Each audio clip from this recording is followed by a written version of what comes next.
Stupid কোথাকার, তোর কত বড় স্পর্ধা, তুই আমার খেয়ে আমার পরে তুই আমার ওয়াইফ নামে উল্টো পাল্টা কথা বলিস, তাই না? তুই আমার বাড়ি থেকে তুই এক্ষুনি বেরিয়ে যা, বেরিয়ে যা। স্যার স্যার আমার মাফ করে দেন স্যার, আমার চাকরিটা খায়েন না স্যার, আমার ভুল হয়েছে। আমি মনে হয় ম্যাডামকে ভুল বুঝছি, মাথা ঠিক নাই। আপনি আমার মাফ করে দেন, আমার চাকরিটা খায়েন না, আমি কই যাবো? ঠিক আছে, তুই আমাদের বাড়িতে অনেকদিন ধরে চাকরি করিস বলে তোকে আজকে আমি কিছু বললাম না, কিন্তু নেক্সট টাইম যদি কিছু বলিস না একদম কিন্তু খবর করে ফেলবো। যা, বাজারে যাচ্ছিলি না সেখানে যা, যা।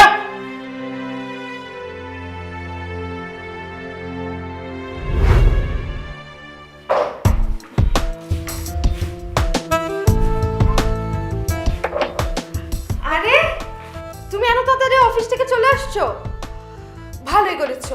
তোমার জন্য আমি শপিং করে নিয়ে আসছি।